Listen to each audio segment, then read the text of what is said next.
Yeah, the plan for today is we're gonna discuss the case study 2, maybe for about 30 minutes. And then I prepared some stuff for the Metropolis and Metropolis hasting algorithms that I mentioned before, that when you cannot recognize the full conditional posterior distribution when you're doing the derivation, what else you can do in order to sample. Okay, so right now we've been relying on JAX to do that for you, but what's working behind JAX is definitely, I mean, there might be running some other algorithms as well, but then the two most important ones, one is Metropolis, the other one is the Metropolis hasting. So I'm gonna give some examples about how they work, and then we're gonna end. And also I will give back midterm 2, and at the end, hopefully, yeah, when I get the time, maybe when you're interested. Okay, so case study 2.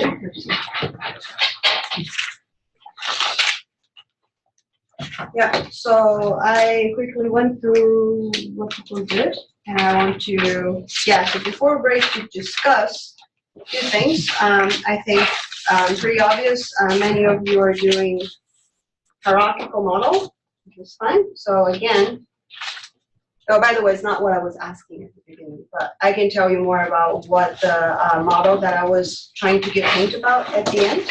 But I do want to talk about the hierarchical model approach that many of you took. And specifically, I think because the outcome is the number of correct answers out of a fixed number of questions. So I think many of you are doing the data model to be binomial, which I think is a good move. So I'm gonna write that binomial data model.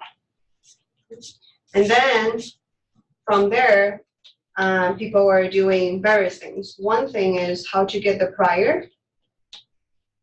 The two-stage prior, particular, say, so for the binomial data model, we know the unknown parameter is P, right? And then N. But then N is fixed because it's 40. It's a total number of questions out there. So it's going to be fixed. But then in terms of how to give prior for P, I think I saw multiple solutions. One of them is using the conjugate. So many of you are doing beta. This is conjugate, which is totally reasonable. And I think Tuesday I sort of covered it. Using an example, we didn't go through it, but beta binomial hierarchical model is pretty common. And I also saw, so first of all, this is prior, this is the parameter, which is the success probability, so it should be between 0 and 1, right? So I noticed that in addition to doing beta, some of you are doing truncated normal.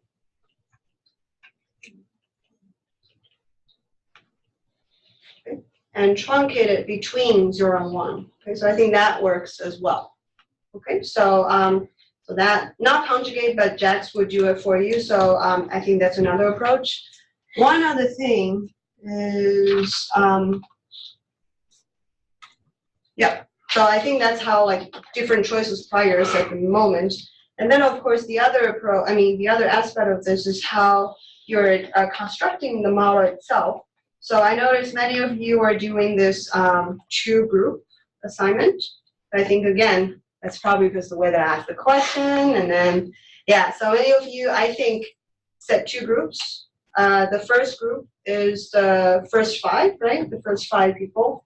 And then the second group is the 6 to 15. Is that right? Or 15? Yeah. Yeah, then you create this vector, I should say the variable, and then use that as the index, and that goes into the way that you set up your second stage. So pretty much the dimension of P. Right? So for the 2-group case, the dimension of P is 2, right? Because each person belongs to one particular group. So that will be group effect. But then I also saw people do it individual. So that means each person gonna have, so if we use I as the index for the number of the people, the subjects, then you're gonna have a subject-specific PI. Okay? So that, I think in terms of JAX, many of you did it right, that it will just be a loop going through 1 to capital N, how many observations there are. Okay, whereas here for the first approach with the group case, then it goes from 1 to 2. Okay. All right, I think that's mostly what people have done. There are certain ones that I sort of, I was ignored, but I started not to mention, just because first of all, I think some of you are using normal hierarchical model using, hierarchical model using the normal as the data model. It's probably not appropriate in this case because the outcome, they're integers and their counts. Okay, so as soon as I say that, I think another thing I should address is some of you also doing Poisson data model. So that usually, okay, so for this case, because we do have a fixed total number of trials that you're doing, and they're looking at how many success out of the total. So binomial is definitely a better choice here. Okay, Poisson is just count, like what we did with the Italy marriage rates earlier. Okay, so that I don't want to like address it here, but just so you know, I think any kind of Poisson data model as well as the normal data model, I don't think they're appropriate. Okay? It's not the right thing to do. Anyway, okay, so these are the stuff that I want to mention at the beginning, and again, let's break for 10 minutes so you can talk to your neighbors about what you did. There are certain subtlety, I'm sure, in terms of how exactly the priors are given. So you might have done something different from the person next to you, so you might want to mention that. What I mean is, say for, let's say just for the beta case. So we know beta has what? 2 parameters, right? Alpha and beta, well, A and B, let's say. I noticed that some of you say like giving this pi, let's just say pi I, it's shared prior at the second, at the first stage of the prior, right? And then many of you just go in, putting hyper prior, I should say hyper prior distribution for them. So that's one way. But I noticed some of you even further worked on this A and B to have them to be group specific. And so I think that's also interesting. So if you have done that, or if you haven't done that, if your neighbor happens to have done the other thing that you didn't do, I think will be a good time to chat. Okay, so we're going to break for 10 minutes, and then we're going to talk about the approach most people have done, and then in the end I will share another whole approach to the problem that I was talking about. Okay, okay, so we're going to keep in mind those are the key stuff that I want to talk about, and then we're going to move to like what we did last time, move to some of the write-ups of the one falls into this category. Using the binomial as the data model and then doing a hierarchical way. So I will first, and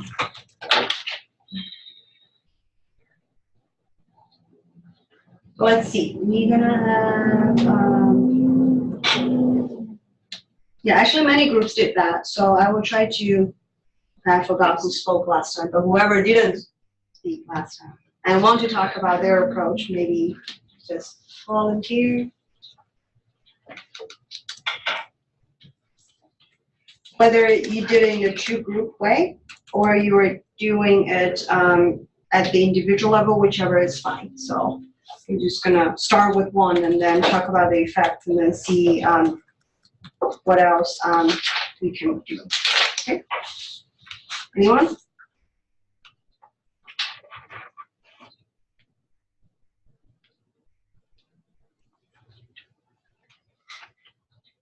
Oh. Do I have it? Or send it to you? Yeah, send it to you. Okay, so do this. Okay, go ahead. Okay, so we did the beta binomial with the binomial data model. So we used our J groups, which are just 2 of our guessers, and our informed group, is what we kind of know them. But if you can see inside the model string, we still refer to our ith student from 1 to 15, which is kind of just referring to, okay, 1 through 5 goes in the first group, and then the rest in the second group. And then we also created a 15 length vector with all values equal to 40, just to refer to I noticed that's the I, right? N, and that could be flexible if certain people are assigned different number of tests or it's different situation, right? Right. We also truncated from 0 to 40, which is unnecessary. Yeah, I noticed. So yeah, probably So that's the thing. I feel if the model, oh, sorry, is it so far away? Okay. Yeah, if the data model itself only goes from 0 to 40, so I'm just hoping that adding that truncation wouldn't change the model itself. No, I'll take it out actually, but I'll run it again and briefly I'll talk about the prior. So we also truncated our prior on P with beta from a hyperparameterized A and B with normals distributions starting with 1 as our mean and a pretty weak informative standard deviation. And I think, so I didn't get to speak to Jonah because he didn't respond to me last night, but I think his intention of truncating our prior was to show that even when considering the top 50% of scores, group 1 is going to perform much differently than group 2, which you actually see in the model. But let's see if I take out truncation. I'll just run it real quick. Sure, and I will just put the results that you guys have here. So I think it's mostly, okay, so PJ here. Yeah, so that's our guesser group is about mean of about 52, which is, and if I ran that without truncation, we have a mean of exactly 50%. And then for our group 2, we have 86.2, which is pretty much the same as that. So not much of a difference. Maybe a little easier to understand without the truncation, but either way, our claim was proven by our model. So interesting. So it does change. I guess this does change the model in some way, which is yeah. My only concern is whether you add that will actually change the likelihood, even though we would think you wouldn't because you would go from 0 to 40 anyway. It's almost, it's extremely wide. Yeah. Is a truncation inclusive error? Yeah, I was about to say, so I'm not too sure if it's, so it's possible that the truncation, well, okay, so if we don't do truncation, it can go down as small as 0 and then go up as big as 40. So if this truncation actually is strictly letting it to be above 0 and below 40, then that makes a change, right? Yeah, so maybe that's what happened. Anyway, I think we shouldn't have that truncation in the first place. Okay. Yeah, and Tyler made a good point about here. So this is, I don't think every group did this, but let's take some time to understand what this is happening. So as Tyler was saying that Jonah, who's at Amherst, is trying to put this truncation because they want to have, like in the prior at least, to make sure that the success probability is between 0.5 and 1.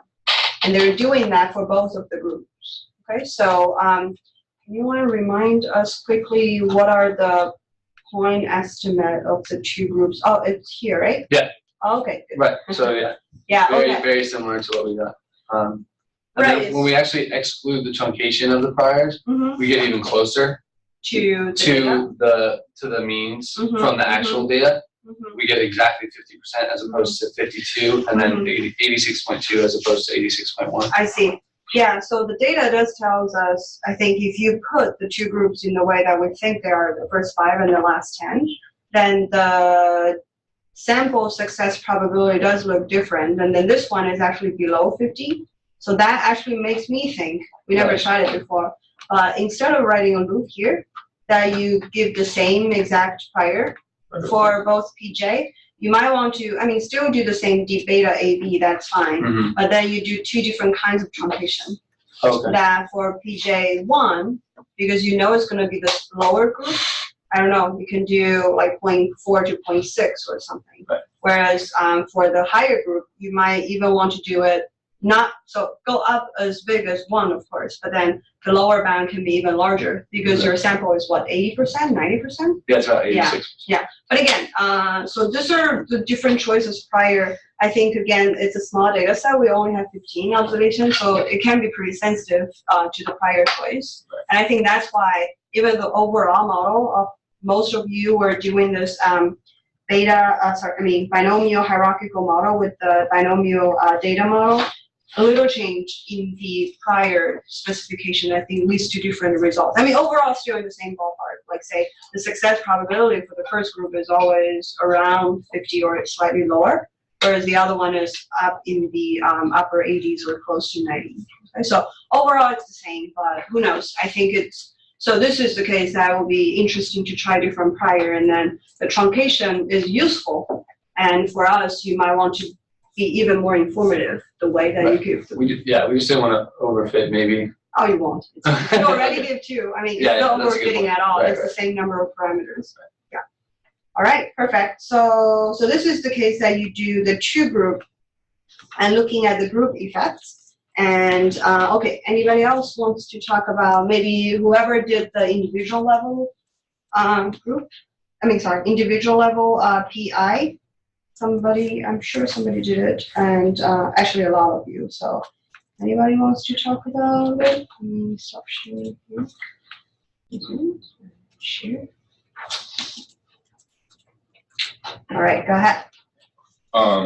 Yeah, so use the binomial model for the data, and so I assign like a beta prior for each individual, but I guess the only trick here is that the parameters for the beta distribution come from two different groups, and but again, like those like parameters come from the same gamma distribution, and so I start off, I guess, basically assuming there's no difference between the groups, and I let the data drive the posteriors. Like that's the only difference. One thing that I tried to do is, so each of the parameters from the beta distribution come from the same gamma distribution. I tried assigning priors to the parameters of the gamma as well. The A1 and the B1? Yeah. But then they just like failed to, like, there was just like too much stickiness in the model. Like, and even if you included hitting up like up to like 200, it was like still there. So I just set it to fixed values. Yeah, because essentially you have two more parameters. Two more parameters in the model. Yeah, right. I see. So what kind of prior did you give? You can see it's commented out below. It's oh, this one's. Oh, yeah. I see. So yeah, those. This doesn't look right though. Yeah, like the variable names are wrong, but. Oh, like, okay. And it worked. Yeah, no, the variable names are the commented out part. Not yeah. So I guess you're saying that this should be like the variable should be A1 and B1. Yeah. Oh, okay. Yeah, that's right then. Okay. Yeah. So I tried assigning gamma priors to those hyperparameters. Yeah. So they're a gamma as well. Okay. Yeah. Okay. And the results here.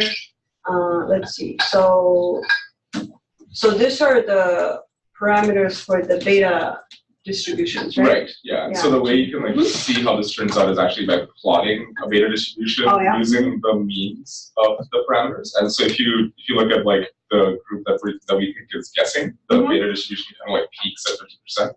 50%. Yeah. Whereas for the other one, it's kind of like more like an exponential trend towards 1. So which says that like they're likely not guessing. So that's where you can look at like group performance, and then you can see individual performance. Right. Yeah. So here. So remember the previous model that Tyler mentioned, it's already put into two groups. So the results that you see, you don't have individual level probability being estimated. It's only the group level. So there we saw, I think, for the first group, a little bit over under 50%, and the other one is close to 90s in the mean and medians. Whereas here we can actually look at individual level, and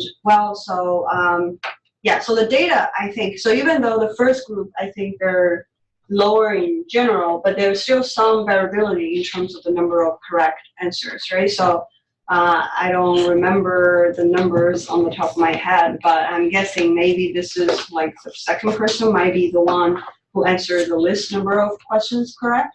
So you can see that individual level probability being assigned, being estimated is the lowest, the lower. The lower bound of the credible interval is even like 30%. Whereas when you go to the remaining 10 here, so again, everything are higher, but then there are certain variability. Okay, so this is flexible in the sense that now I can get individual level success probability estimation. Okay, whereas previously you won't be able to because we only have things on the group level. And but then again, this model has more parameters to estimate, so it probably takes longer to converge, or who knows. So and like what Christian said earlier, if we let this A1 and B1 to be random, then it's just going to be very hard for the model to fit. So good to keep in mind, let's say, how big is too big and how many parameters too many. And again, we only have 15 observations here, so it's hard overall. And okay, sounds good. And so any other comments overall, or you think it's good? Oh, Elliot is here. Okay. Elliot, do you want to speak? I don't know if the speaker is going to work, though. But if you say something, we might be able to hear you. I don't know. Can you hear me? Oh, yes, we can. You can actually hear me this time. Okay, you want to talk a little bit? Well, this is the last chance, because this is the last chance. Yeah, I don't know. I don't have much to say right now, I guess. Oh yeah, I've got got this case study up. Yeah, it's on the screen.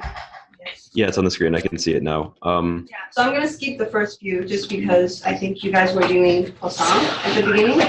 Yeah. Right? Yeah, so I'm going to skip those, and then you can come to here. Yeah. So I guess this is the individual level model, right?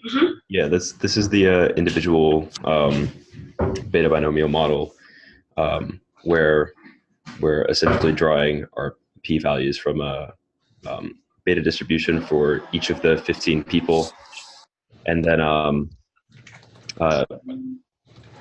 using that to then putting that into our binomial distribution to see essentially how well they're doing individually, and getting some sort of interesting results where we can see that the first 5 are really close to just 0.5 if we look at the median values, and it's there, and then the following 10 are 77 plus, 78 plus, Right. The mid 80s, high, or actually 90 even. Yeah. So you can see the clear difference between the two groups. All right, I just want to mention, so the difference between this one and the one that Christian and Akshay fit was here, the alpha and beta are just being shared, and then you put hyperparameters for them, right? Whereas earlier, I think Christian was giving group-specific alpha and beta, or A1 and B1. Alpha and beta, and then go from there. So I think the results don't look that different from each other, so maybe it doesn't matter that much in terms of how flexible we are for those two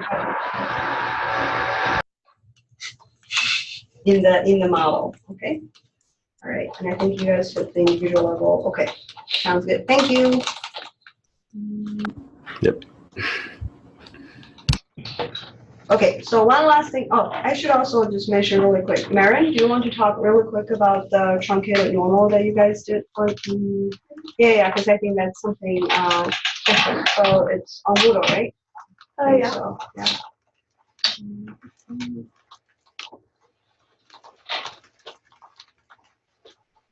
All right, so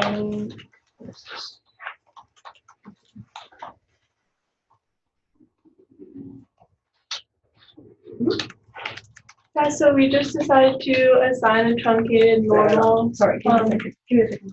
No, I did it. Awkward. Sorry, give me a second.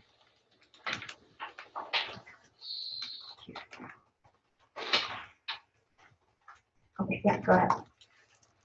We truncated it from 0.5 to 1 because we figured that although the probability could have been from 0 to 1, we made the assumption that someone was not trying to answer questions wrong, and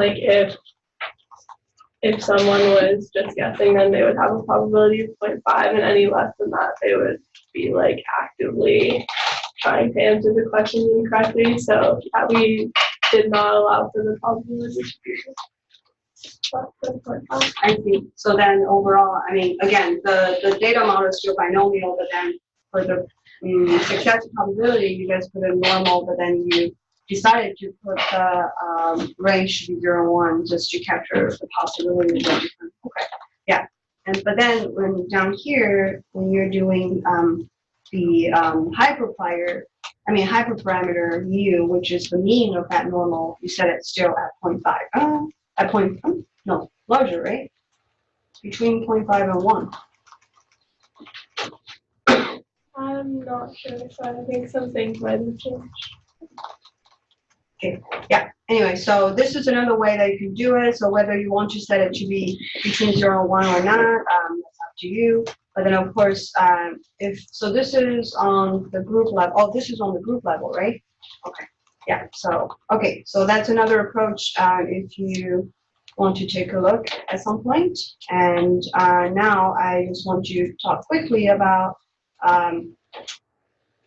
thing that I was hoping some of you might pick up, but it's all right. We never talked about the approach at all in class so far, but the way that I asked the question, oh, do I have it?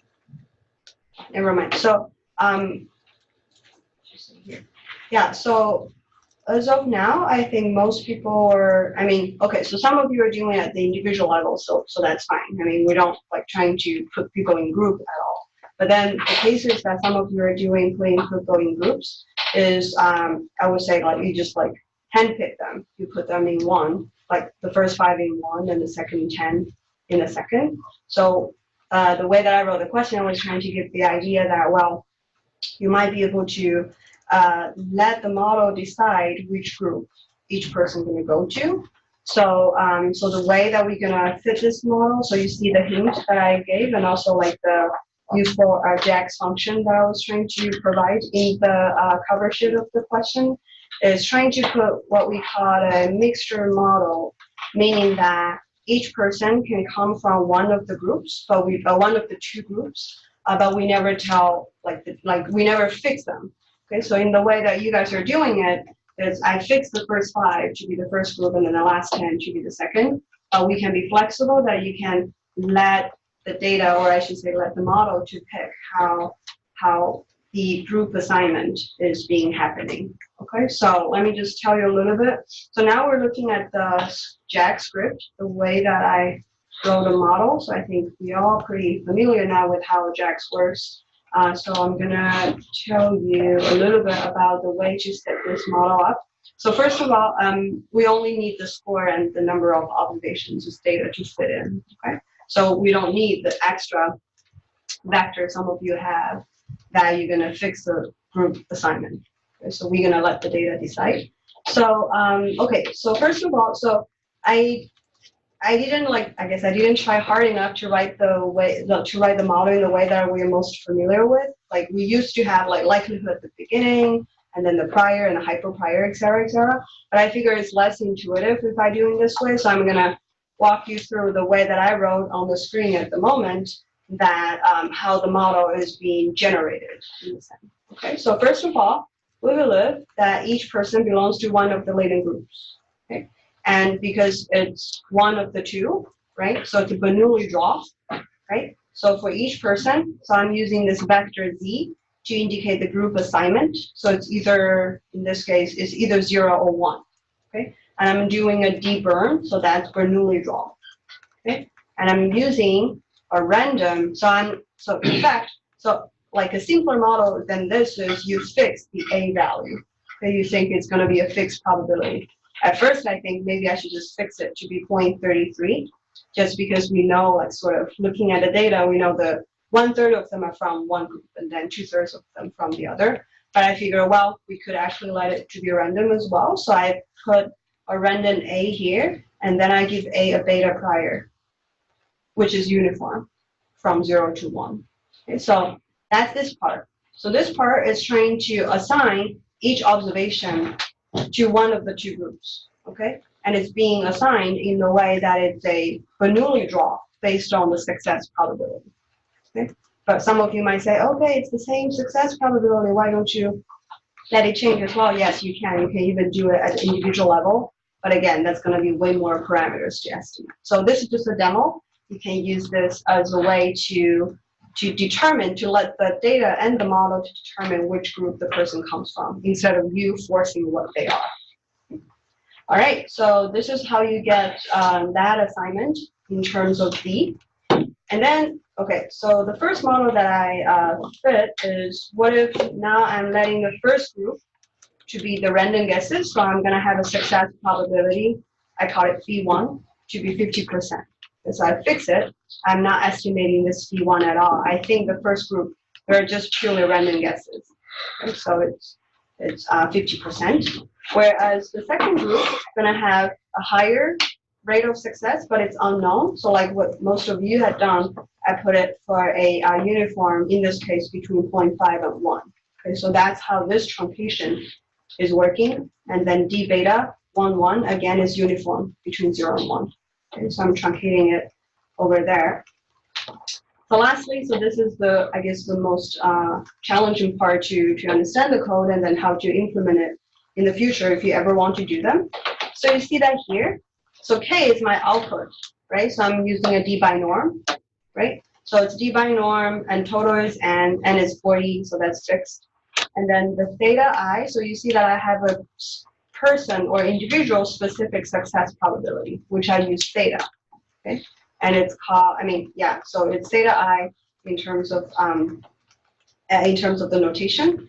And the way that I determine what theta is, so remember, we are saying that each person comes from one of the two groups, right? So we're gonna say, and we know that the first group gonna have 50% chance of guessing, like random guessing, getting the answer right.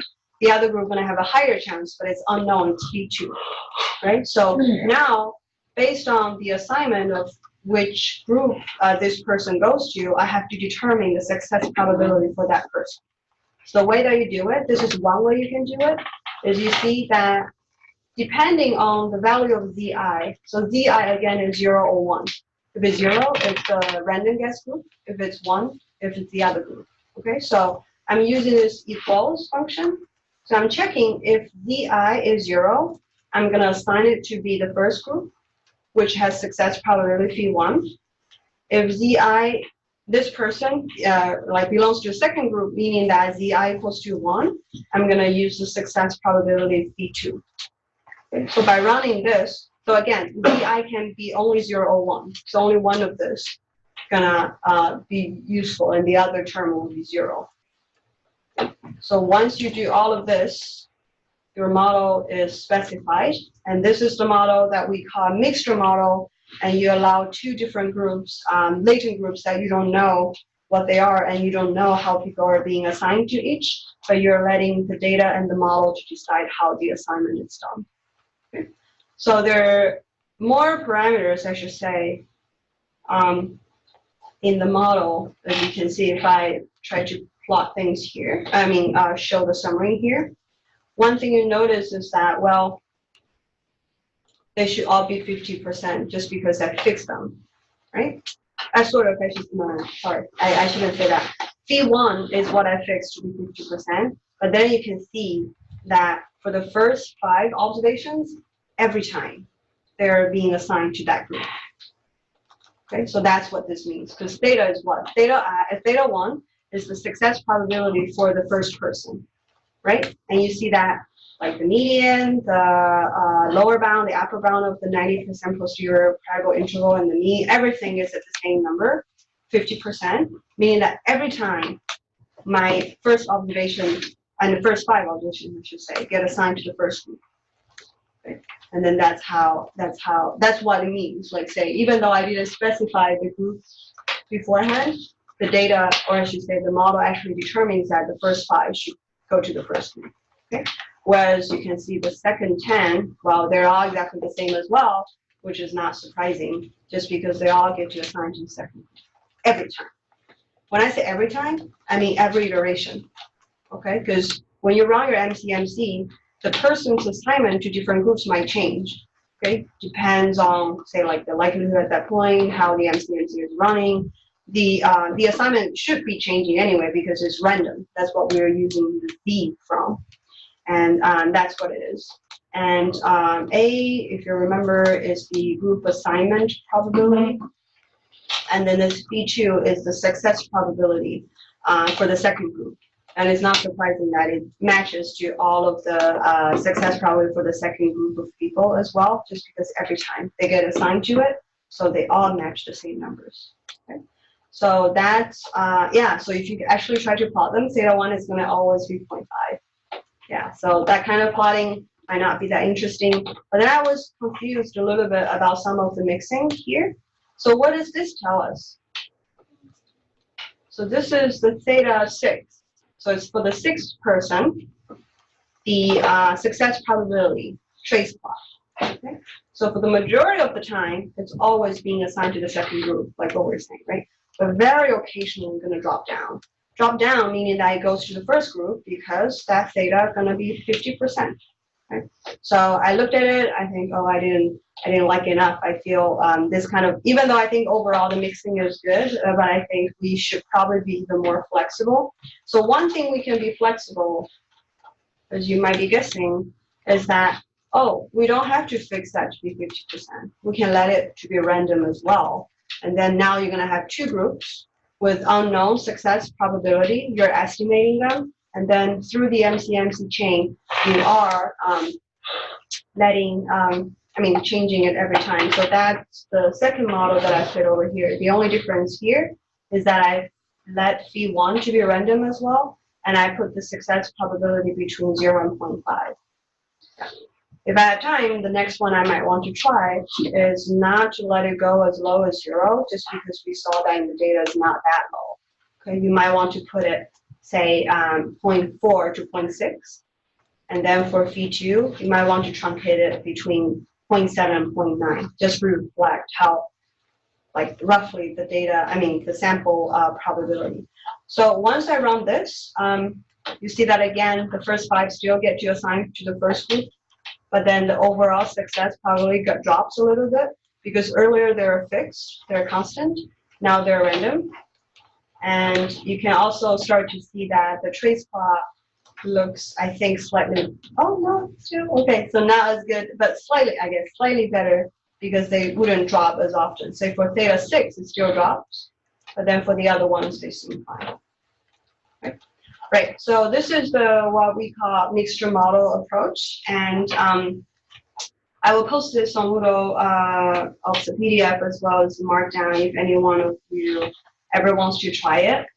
Mixture model is actually pretty commonly done in Bayesian methods just because, well, if you have your data model, so just imagine if you have a continuous outcome, that when you plot it is clearly not normal, you might have multiple modes, then a typical approach to that problem is you do a mixture of normal, that you have different number of, like say, yeah, you can fix the number. So in our case, we fix the number is 2 of them, right? We have 2 mixture components. But you can also let the number to be random, and then let the data decide how many mixtures you want. And then, of course, each mixture is a normal itself, so you have to estimate the mean and variance from there. So overall, I think once you get the idea, then this general approach, the way that you can write the JAG script can get you much further in the modeling strategies that you might be able to have in the future. Okay. Any questions? Okay, all right, if not, we're gonna stop this